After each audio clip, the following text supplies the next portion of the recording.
కొంతమంది జీవితంలో అలా జరిగింది. నేను నేను నేను నేను అనుకున్నారు.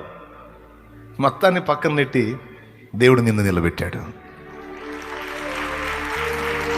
నిన్ను ఘనపరిచాడు. మర్చిపోయావా?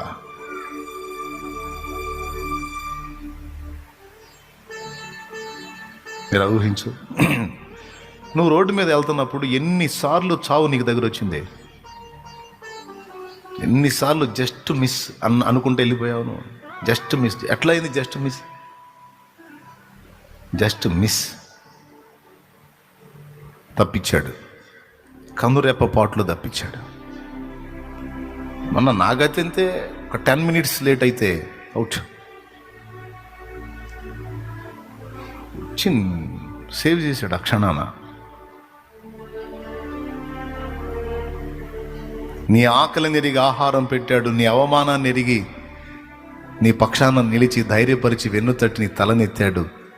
అంతేకాదు, అనేక సార్లు మరణము నీకు సమీపమైనప్పుడు, అది వ్యాధి వలన కానీ లేకపోతే ఆకస్మిక ప్రమాదాల వల్ల కానీ, ఎన్నోసార్లు చావు నిన్ను ఎదుర్కొంది. కానీ దాన్ని చేతబడకుండా నిన్ను తప్పించాడు.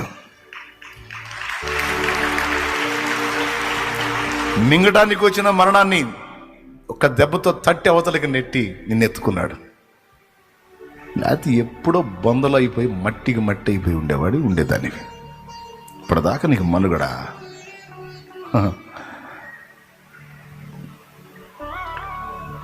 ఇట్లా ఒకటొకటి కొంచెం ఆలోచించు.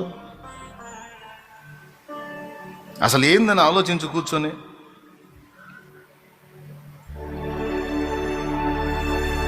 ఇన్నొస్తాయి.